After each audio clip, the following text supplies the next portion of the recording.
You're listening to Granite Goodness, the show about good news, optimism, and problem solving all across New England, hosted in the Granite State. I'm your host, Andy DeMeo.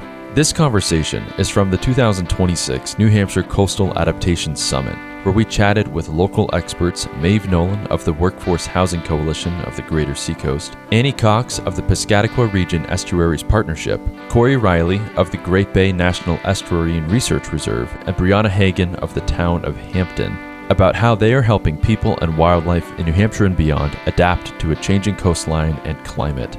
Thank you to Kirsten Howard, Alex Maxwell, Lisa Wise, and the whole team at the New Hampshire Coastal Adaptation Working Group for having me. A big thank you as well to Brian Urasitz for your camera help during this recording, and to Maeve, Annie, Corey, and Brianna for joining.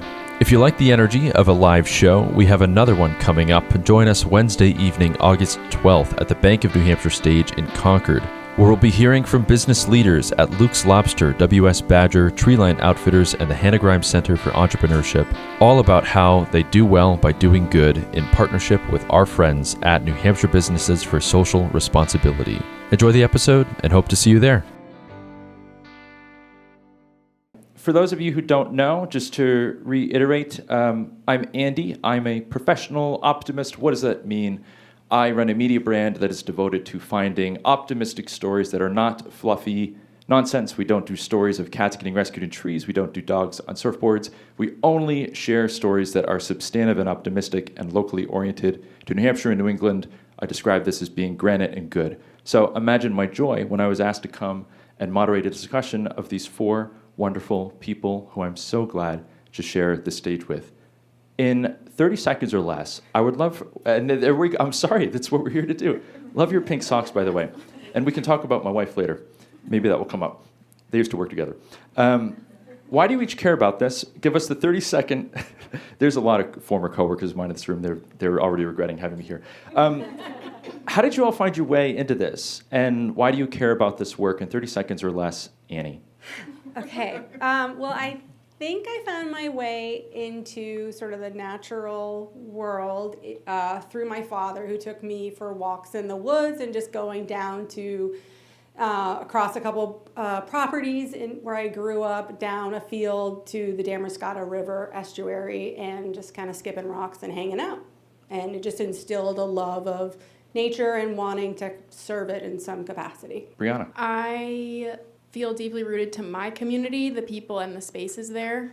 And so I work in the community where I live, and it matters to me that good work happens there. By the way, are most people in this room, they're familiar with each of you? Maybe it would be worth an additional, because your titles are there, but in 10 seconds or less, I do want to get it on record for the folks who aren't here. Describe your work very briefly for us, Annie, just so the context is there. Sure. Annie Cox, Piscataqua Region Estuaries Partnership, and I work in the community engagement field. So I help people who are working on ideas about climate change. My name is Brianna Hagan. I'm the conservation coordinator for the town of Hampton. I do a lot of different things, but I oversee development and how the land use in Hampton affects natural resources, and use opportunities where I can to leverage restoration. Hi, I'm Corey. I work for New Hampshire Fish and Game, and I'm the manager of the Great Bay National Estuary and Research Reserve, which is a place-based program that does research, education, training and engagement, and direct land management of coastal estuary and resources here in New Hampshire. And I got into this work basically because I love water and mud and children. You're going to love so there's actually a dunk tank behind the screen up there, although that did happen last time we did a live show. I was advised not to do that. All right, Maeve, who are you? Maeve Nolan with the Workforce Housing Coalition of the Greater Seacoast. You've all already heard from me this morning. We are a nonprofit organization working throughout the region to advance diverse housing solutions so that everyone who works in our region can afford to live here. I got involved in being interested in climate stuff, I think similarly to everyone else, based on how I grew up. I grew up in the great state of Vermont, shout out. And I think that's just sort of the community there, is to be outside, to be in nature, and to really understand how it's being impacted by the decisions that humans make every day. And then moving into the housing work and the housing space, also through interest in social impact. I'm really now interested in seeing how those two can continue to collaborate moving forward, and how we can best use the land that we have available to us. All right, you all here had the joy of being here for most of the day, the whole day. Give us your takeaways. What have you enjoyed most about today? Has anything surprised you in 30 seconds or less? Although this isn't timed unlike the previous exercise, but we got to keep it moving. Brianna, what did you like about being here today? I like that I work with so many of the people in this room in different capacities, but to be able to hear these ideas and the projects that they're working on distilled down into presentations that are really palatable and approachable. And, even if I've heard some of these things before, it's always great to hear things with a new audience. And I think it's helpful to have things rephrased and reframed sometimes. Maeve, I'm sparing you. What a psych out. Okay. I think as someone that is not, working in climate every day, even though I'm thinking about it all the time personally, I've been really just grateful to have been welcomed into this space. This is my first climate summit, and I have really enjoyed getting to know everyone that I've met here. And I'll also say, the through line has been really focusing on community and impact. And I think so many people are doing such amazing work that will make this region and state and nation and world a better place for decades to come, even when none of us are doing this work anymore. So it's been really great to connect with you all and meet you all. And I'm just so glad that you've had me and welcomed me into this community. Corey, did you get to swim today? Not yet. Not yet. What did you like about today? I loved all of it. I'm going to just say a special thank you to the planners for the amazing plenary, because that was really powerful for me personally, and just framed the day so beautifully. So I always love hearing from all the people who are doing great work in New Hampshire. But that was just such a lovely context setting. And I think for me, the part of that really resonated was being able to hold conflicting feelings or things in your heart at the same time. And I think to sustain this work, you have to be both very impatient and very patient. So that's what I've been noodling on a lot today. That's actually a really good segue to what I want to ask about next, but I do really want to hear from Annie. Yeah, I absolutely love the opening plenary. I also really enjoyed Maeve's section because it's somebody from sort of a different sector coming in and talking about the intersection with climate change. And I hope we can continue to have those kind of conversations with all the sectors and just kind of spotlight how climate change runs through everything. And obviously talking to all the people, and it's nice to have folks from Maine and Massachusetts here. Yes, we forgive the Massachusettsans. There's another word we use to refer to them, but I won't utter it here. Although on that matter, I've actually never done one of these with live captions, which are oriented toward your point. I know, this person already knows the joke I'm going to make. So if it captions something we say in inappropriate parlance, you can all laugh, but we won't know. We will only know what we said.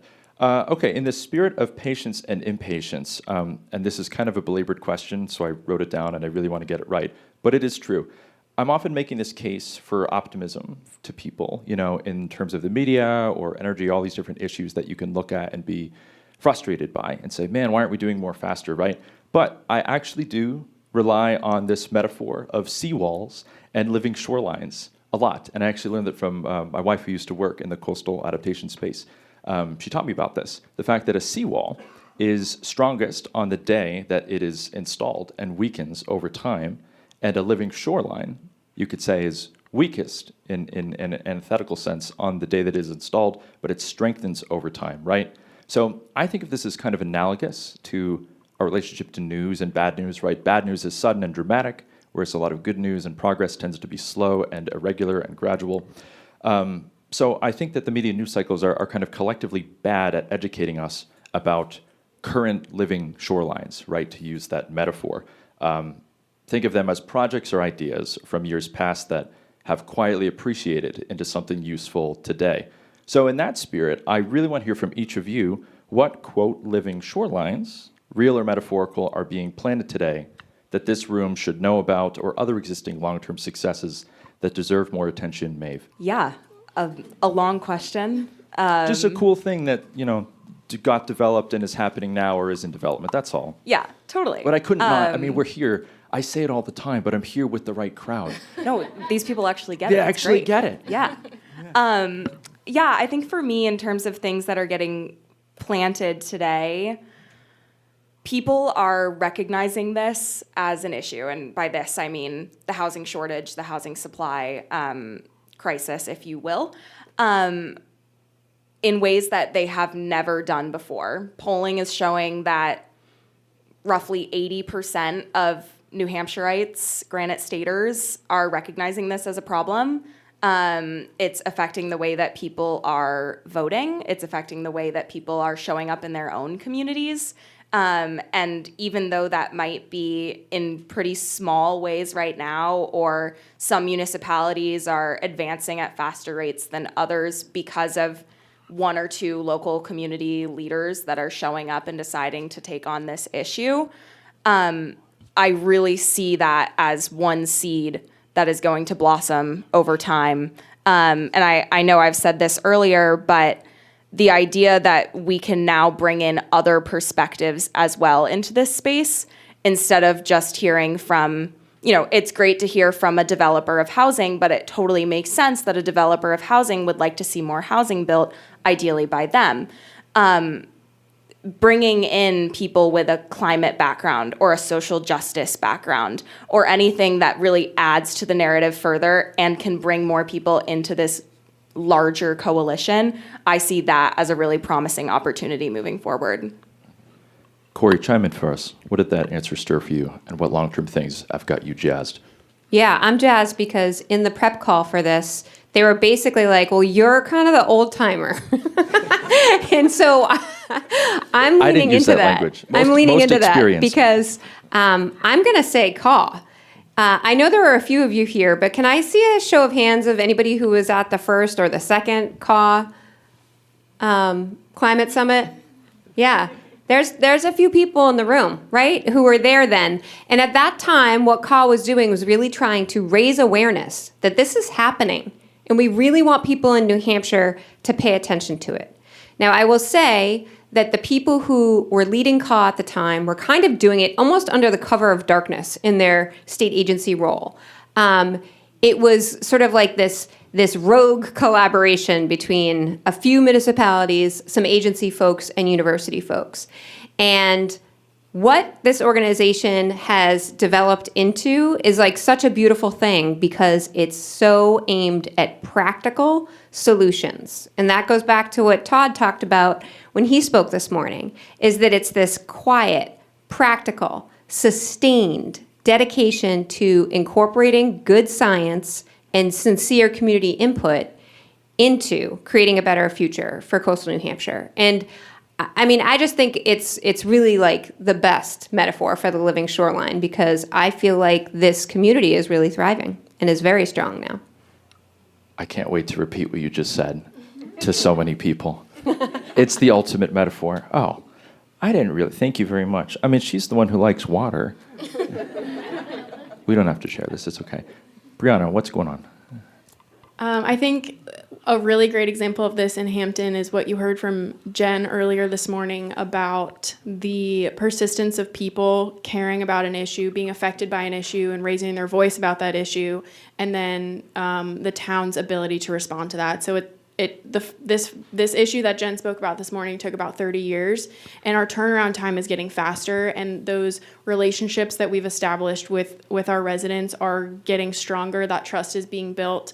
Those people know who to talk to now, and we know who to connect them with if we don't have the solutions in-house, so to speak.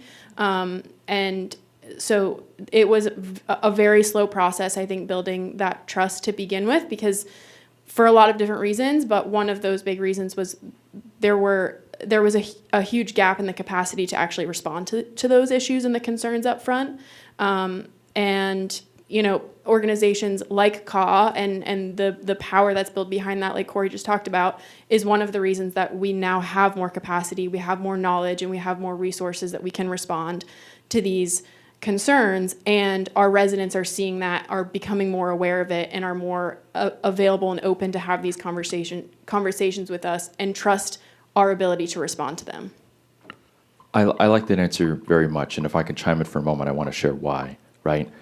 Climate change, right, poses all these uncomfortable questions and potentialities in terms of existential and compounding risks, right, that we don't know the unknowns with all the, edges of these climate and weather systems that we live in, right? So there's all these really interesting charts that are out there with emissions curbs and, the damage done from natural disasters and all these things. But one of my favorite charts, right, as a congenital, hopefully data-oriented optimist, is that, yes, extreme weather is, getting worse in all these measurements, and you can make that case pretty convincingly.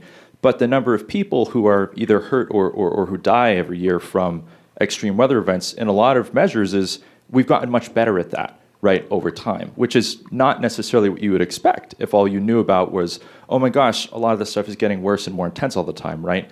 And that trajectory in a lot of the things that I read and am exposed to as a solutions journalist is so often framed as a technical solve, like a technical capacity, which is great, right? Oh my God, we have all these weather systems or all this sophisticated technology. We're so much better at predicting weather, and that stuff's amazing, and we shouldn't forget it. But to hear an example from you right here in real life that says, hey, actually, we might be bending the curve on some of these things, that is just about good community engagement. It's important we tell that story too, and I don't think that it gets a lot of airtime in a lot of these spaces. So I really, really like that example. Thank you very much. Annie, what's going through your mind? I guess building off everyone, I think we are all collaborating and working well and better all the time.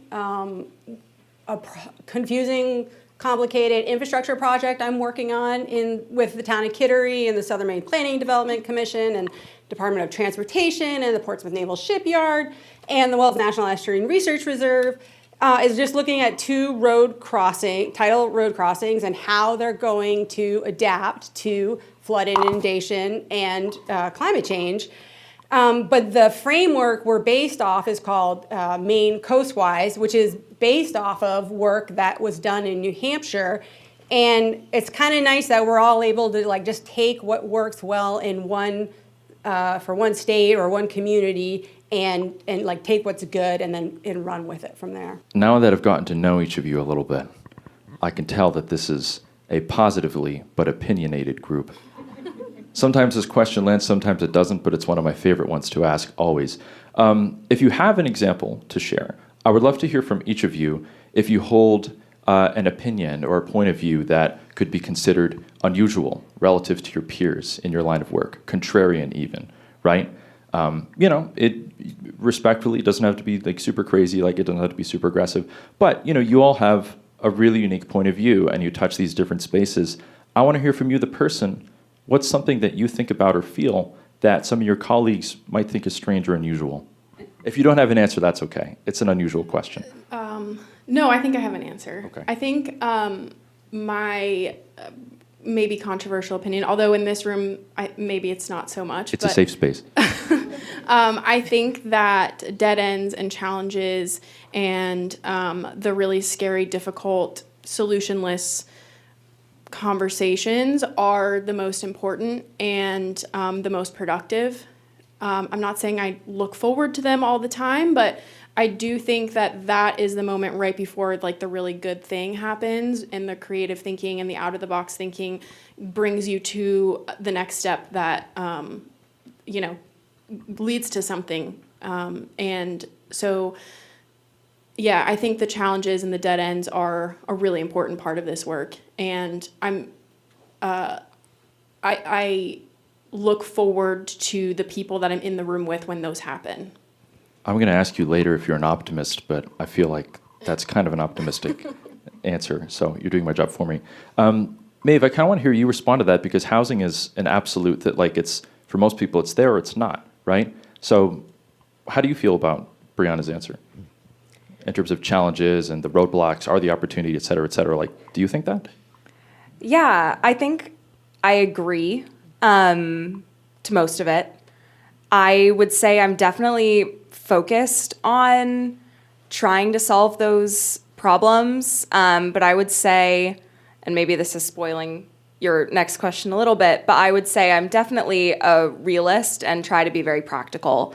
If a project, and this isn't directly what we work on, so to speak. But if a project looks like it's not going to have the financing or pencil out in any way, I don't think there's a reason to continue doing as much community engagement as we could be doing somewhere else, especially because there is such limited capacity at a nonprofit of one or two full-time employees.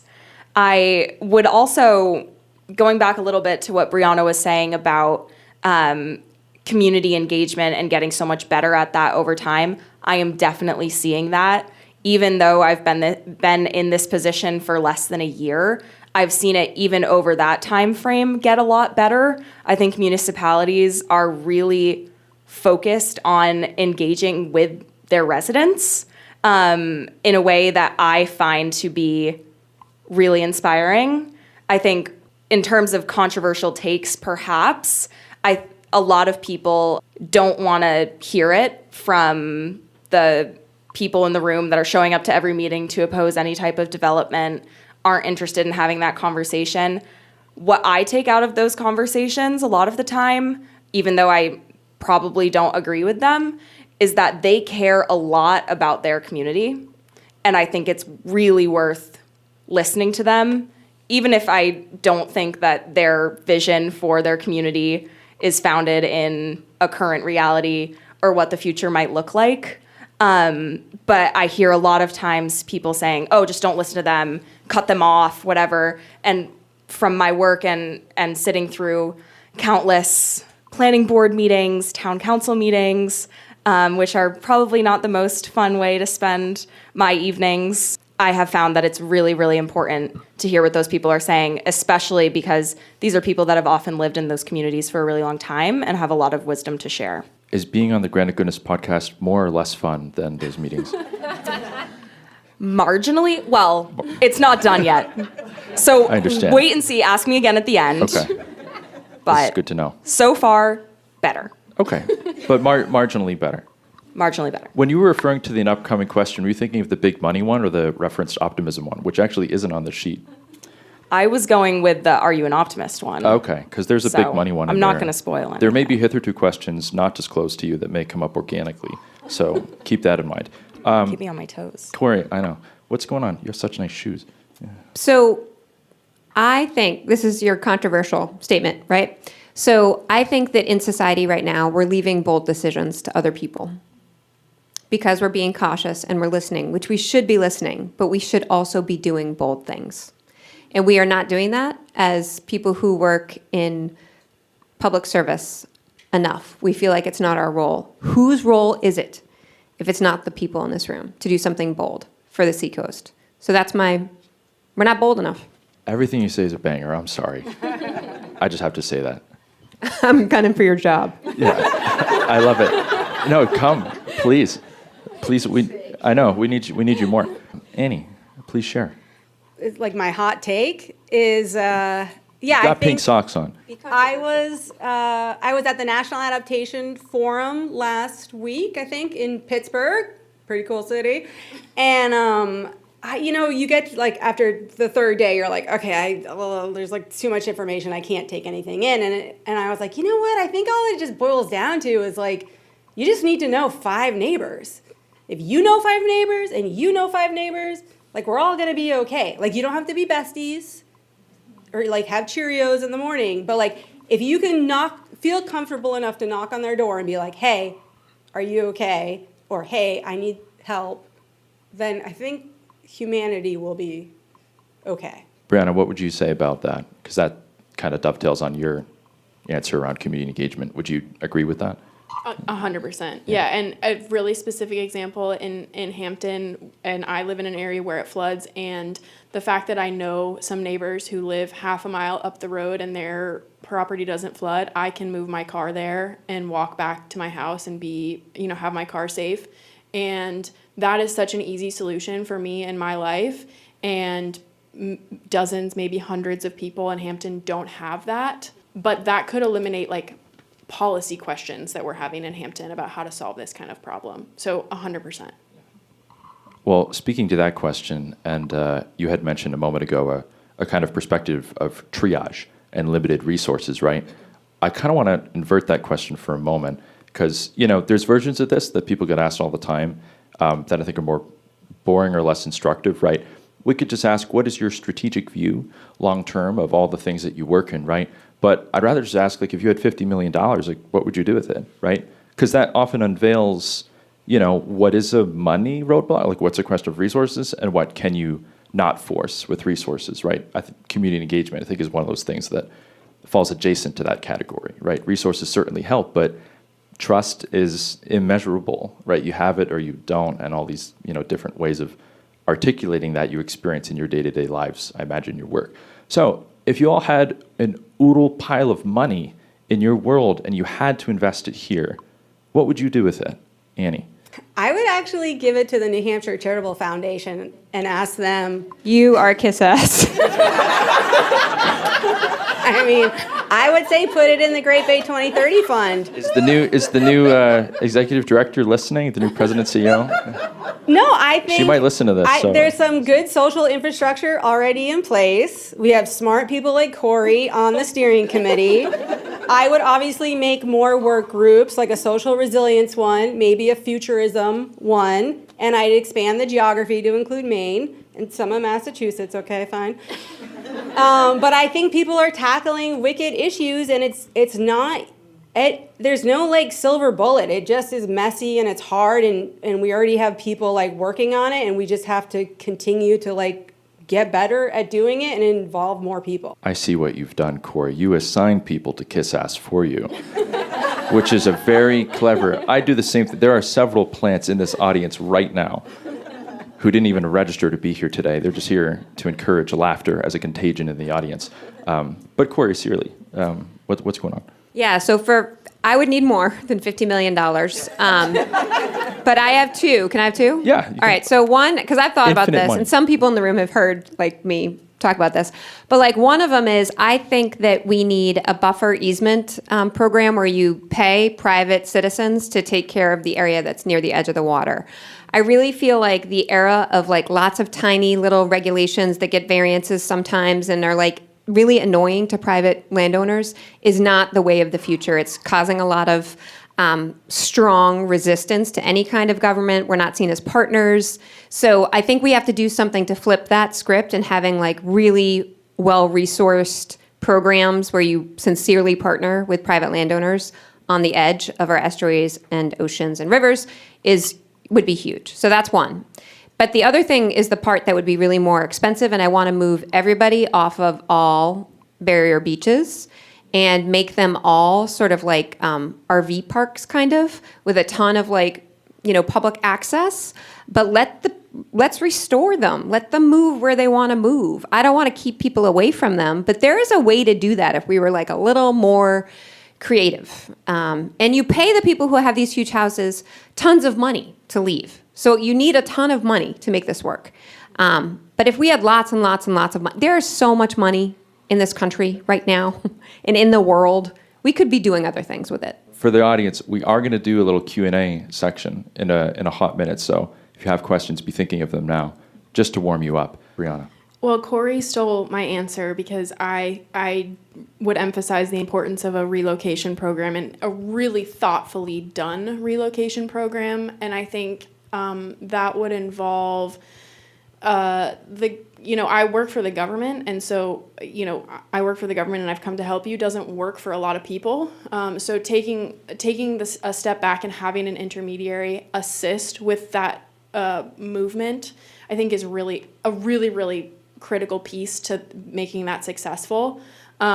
So a really robust relocation program for the town of Hampton, and if I'm not just with my Hampton cap, but resident of the Seacoast, let's expand that. Many of our communities need a program that works, but that prioritizes housing and keeping people in the community. It would probably also need more than $50 million, but that I think that would be so effective here. And the second piece of that is coming in with restoration and money for restoration for those properties, so that it's not just an old foundation crumbling on a lot, but there's an actual plan and conservation and restoration that comes in and picks up where we left off with those properties. All right, I want to hear from you, Maeve, but before that, we're going to close real quick before we get to Q&A. 30 seconds or less, biggest challenge, biggest opportunity. Warming you up, Annie, because I like your socks a lot. But give us your answer, please. Sure. I would say with my sheer housing hat on, that money would go to funding the state programs that currently have their statutory minimum allocated funding. So things like the Affordable Housing Fund, providing more housing to the Housing Champions programs, reinstating housing opportunity planning grants, HOP grants. These are all programs that are proven to work and provide not only more housing, but more affordable and workforce housing that is desperately needed. This is statewide, of course, but we're seeing really, really positive impacts from these programs, especially in the Seacoast. And I would ensure that there is more money allocated to those programs than we are seeing, at least in the last budgetary cycle. And I would also say, I know we've talked about relocation a lot today, 2 of my fellow panelists also mentioning it. It's a huge issue that I think is going to sneak up on people faster than they think it's going to. And so ditto on all of the relocation conversation today. All right, Corey, biggest challenge, biggest opportunity. I think the challenge is that people look backwards and try to think of like, how can we recreate a world that's similar to what we're living in now or that we lived in 10 years ago or whatever. And I think that the opportunity is to be a little more futuristic and to really think about how can we remain flexible and know that Rob, right, from the plenary, somebody named Rob, he was the PI, had a quote that was talking about the glacier saying, it's a one-time experience. It'll never look like this again. But that's true of everything around us right now. So it's sort of like, we have to embrace that, you know, and like think about being flexible and creative like every minute of every day. It's never going to look like it does today or like it did yesterday. So I think that's a challenge and an opportunity. All right, biggest challenge, biggest opportunity. Again, Corey and I don't even work together that often, but maybe we should, because that is exactly what I was going to say. But I'll frame it a little bit differently. And again, that the future that a lot of people want does not match the reality of what it will look like. And so that's a big challenge. It's emotionally really hard for people. The opportunity is to make that approachable and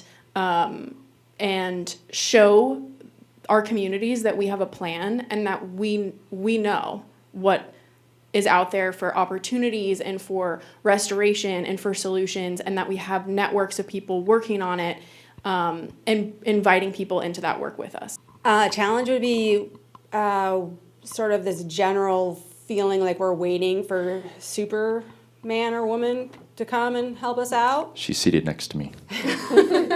She's And dressed the in yellow. opportunity is like super smart, deep thinking, innovative thinkers. Yeah, I completely agree with everyone else. I would just add, I think a challenge right now is that we do a lot of things in silos, but I see an opportunity in this room today for further collaboration. I also think it's easier than ever to communicate with anyone. The internet is a blessing and a curse, I will say, but I think we're at a really special time right now to learn from each other, not only in the Seacoast region, not only in our near neighbors in Maine and Massachusetts, but around the world, and really think about what's being done innovatively across the board. And it might look a little different to implement in the coastal region of New Hampshire, but I think there are a lot of possibilities that we can capitalize on. Well, I know that each of you almost certainly has much more to say, a lot more to say. I want to give you credit. I'm looking at you so thoughtfully, printed some of my questions out, and you've annotated them to great length, so I feel bad that we have to cut this off for a moment. Okay, we're going to devote the rest of the time to Q&A. We have a mic runner, is that correct? At the ready. If there are no questions, though, that's okay, because these people can keep talking. We already have our very first question. Person in the middle to the back. Thank you very much. Please share, your name and what brought you here today with the audience. Can you hear me? Yes. Okay. My name's Julia. I work at FB Environmental. I've worked with many of the people Would up you here. mind standing for me, Julia? Sure. So I can see you. Just Thank to you. embarrass me more. Oh, No, I'm stop. just kidding. I have so no embarrassment. the question if that, that's can not I ask obvious. my question? Was that enough of an introduction? Yes. Okay. So this is somewhat of a pointed question for Brianna, but also for Annie too. But I would like to hear from all of you about the whole seasonal property owner thing and how you're thinking about that. And I think one of the things with the relocation question that has been on my mind is a lot of those properties are seasonal, and a lot of the most at-risk properties are seasonal. And if those people are moved, do they just go away? How does that impact our fiscal situation? How does that impact our economies? But at the same time, I think there is this real inequity between the year-rounders and the seasonal people. So, yeah, thoughts? Thanks for a real easy question, Julia. If you'd been dumber during the panel, they wouldn't have asked. Like, I'm sorry. You literally said, I love the hard questions. I do You love literally the said hard it. questions. Yeah, we're having these conversations in Hampton, but I don't think we're anywhere near where we need to be solution-wise. I think it will involve us being really creative and out of the box. And I'm just going to regurgitate what I've already said, but reconciling what people want to see and want to have and what they're holding on to with what they've always loved about the region that they visit every summer with what it could be and what it will be. So there's certainly some economics and some planning that needs to go into all of that, but I also think that we need to infuse a lot more time and energy into maybe even just one-on-one conversations with people, small community-based, like street-based conversations. Some of this already has happened, and will continue to happen with flood-ready neighborhoods. I don't think all of those conversations have evolved to the point where they're, again, reconciling this future of massive change, but the seeds of needing change have been planted. And then in Hampton, we're also in the very early stages of putting together what we're calling right now a Climate Courage Collective, which will be kind of supplemental to the technical assistance and the resource-heavy support that we can provide to our residents, and more of an emotional support space where we can help people with anything from, general eco-anxiety to really specific desperation about their properties, come together with other people feeling that heaviness and talk about solutions, or just talk about how heavy this feels and work towards these creative, more joyful feeling solutions in a future that doesn't look like the present or the past. Someone should find all the good news or something. That'd be awesome. Yeah, I think I would want to kind of analyze who the second home owners are, because I think it's oftentimes it's easy to group them all in one bucket and think of them as the bad guys, when really some of them are the bad guys, right? They only come once a week, 1 week out of the year, and I'm not talking those, we don't have to make amendments for those, but some people come and they really participate in their community and they are super smart and they help think through things. And then so I would just want to kind of better understand who the audience is. But I also wanted to hear from Maeve, because I'm curious, from the housing side, it is unfortunate that a lot of properties I know in Maine, at least in the coast of Maine, just stand there empty. Maeve, I'm going to gently ask you to answer quickly because we've got some more questions I want to get to. You got it. What I will say is this comes up a lot. We also get a lot of questions around short-term rentals, which is a separate issue even to second homeowners, even though often they're related. I think it's really tricky. These are also people that probably pay a good amount in property taxes, and municipalities often only have revenue from property taxes or small other taxes. But, as we think about how those houses are, what those houses are going to look like, and if those people continue to come, I think municipality writ large is going to face a little bit of a reckoning in their own property tax structure, which they already are. So it's definitely something to balance. Unfortunately, no silver bullet answer there. Hello. Heather. Who are you? I'm Nick from the Wells Reserve. Earlier in the day, there was a session that included talk of equity, justice, inclusion, but what was a word, the last one in there was liberation, which doesn't make it into our conversations enough in my mind.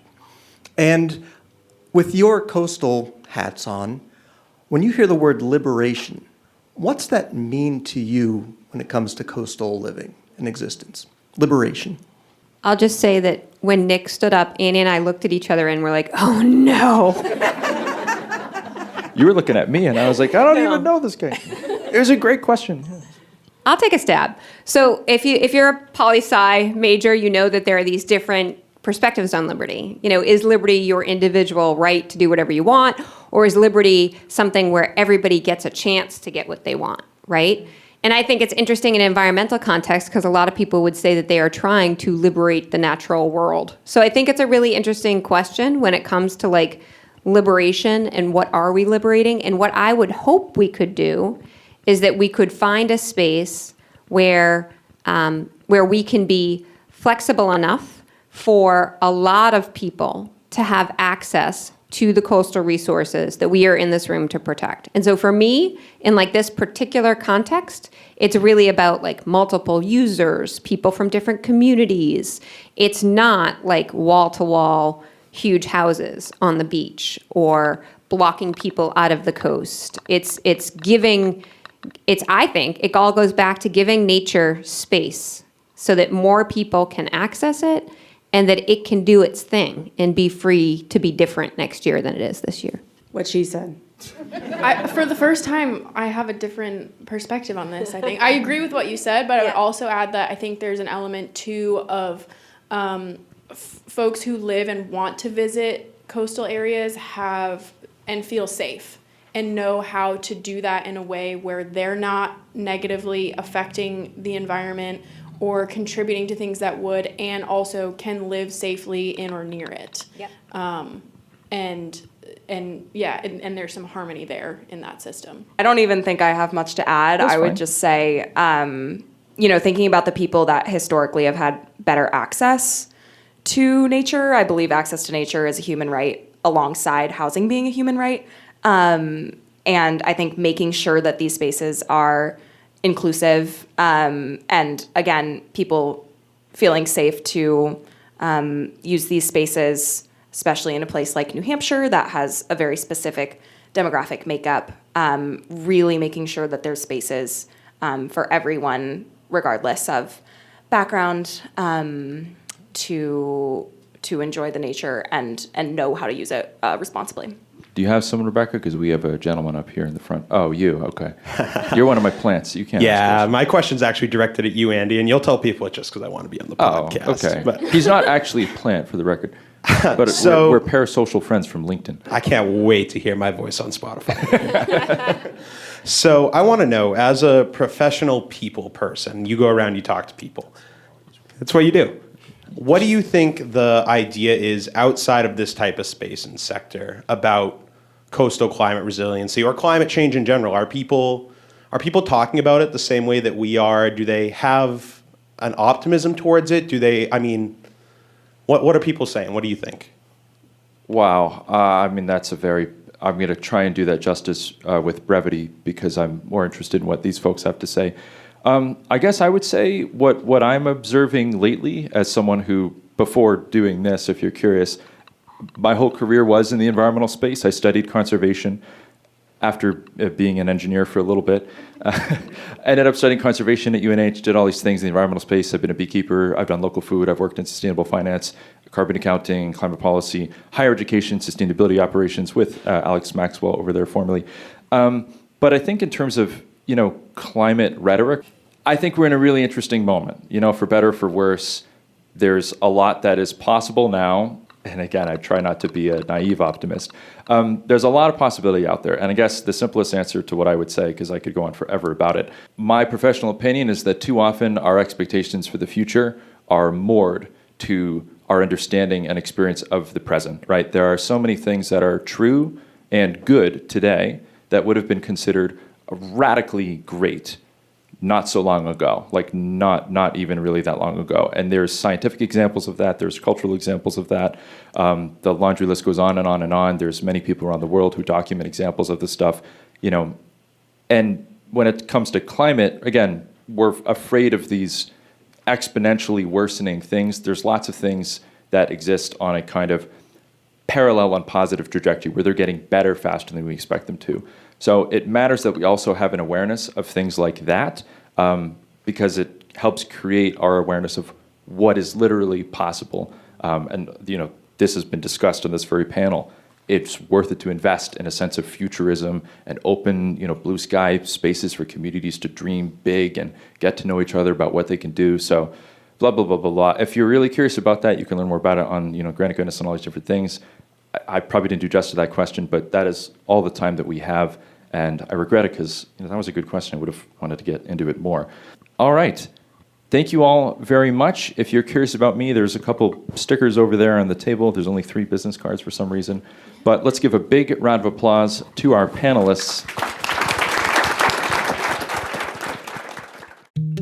Hey there, thanks for spending some time with us, and I hope you enjoyed the conversation. You can learn more about today's guest and how to get involved with or support their work in the show notes. Music for this episode was provided by the band Sneaky Miles, who hail from Newmarket, New Hampshire. Granite Goodness is made possible through the generous support of our community partners, Resilient Buildings Group, Greenwave Electric Vehicles, and Delta Dental. We're also supported by our Optimists Club, the community of paid supporters to Granite Goodness, all of whom share our belief in highlighting local stories that are substantive and optimistic, granite and good. If you like what we do and want to support us, please subscribe at granitegoodness.com, consider joining our Optimists Club, or leave our podcast a rating or review. If you have any good news story tips, would like to suggest a guest for the show, or just say hi, please shoot us a message at hello@granitegoodness.com. Until next time, I'm the creator and host of Granite Goodness, Andy DeMeo. Thanks for listening.